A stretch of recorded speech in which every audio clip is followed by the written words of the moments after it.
যাদের বাড়িতে অর্থ দাঁড়াচ্ছে না, টাকা পয়সা ইনকাম করছেন, অর্থ একদম দাঁড়াচ্ছে না, একদম জলের মতো খরচ হয়ে যাচ্ছে, বাড়িতে রোগ ব্যাধি এগুলো কোনো মতেই সারছে না, আপনারা অনেক তান্ত্রিকের কাছে গেছেন, অনেক কিছু করেছেন, কারি টাকা খরচা করেছেন, কিন্তু নিটফল আপনাদের জিরো, কোনো কিছুতেই আপনাদের কোনো কিছু হচ্ছে না, আপনারা ভীষণ ভীষণ হতাশাগ্রস্ত হয়ে পড়েছেন।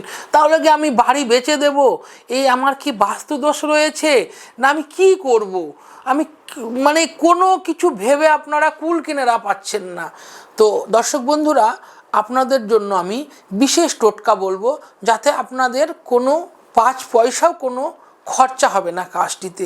আপনারা যদি এই কাজটি করতে পারেন, আপনাদের রেজাল্ট আপনারা 100% পাবেন। কেন?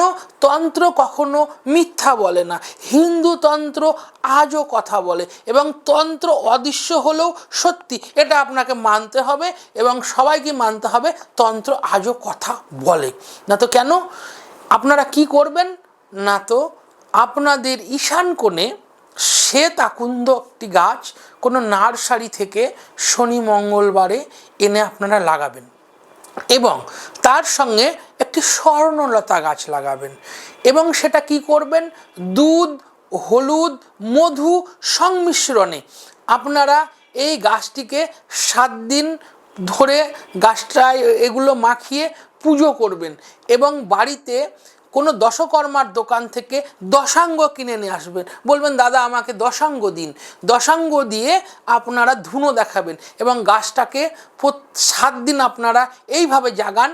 এই কাজটি আপনারা 7 দিন করতে থাকুন, আপনার বাড়ি থেকে সমস্ত নেগেটিভ এনার্জি দূর হয়ে যাবে, এবং আপনার বাস্তু যদি কোনো দোষ থাকে সেটি ঠিক হয়ে যাবে, এবং সেটি ঠিক হয়ে গেলে আপনাদের যদি কারোর মধ্যে কোনো অশান্তি এগুলো যদি হয়ে থাকে, কোনো মনোমালিন্য হয়ে থাকে, ঝামেলা হয়ে থাকে, এর প্রভাবে সেগুলোও আপনাদের ঠিক হয়ে যাবে। এই যে বিষয়গুলো আপনাদের বললাম, কোনোটা যদি আপনাদের কোনো বুঝতে অসুবিধা হয়, স্ক্রিনে দেওয়া নাম্বারে আমার সঙ্গে আপনারা যোগাযোগ করবেন, আমি আপনাদের বলে দেব। জয় মা তারা।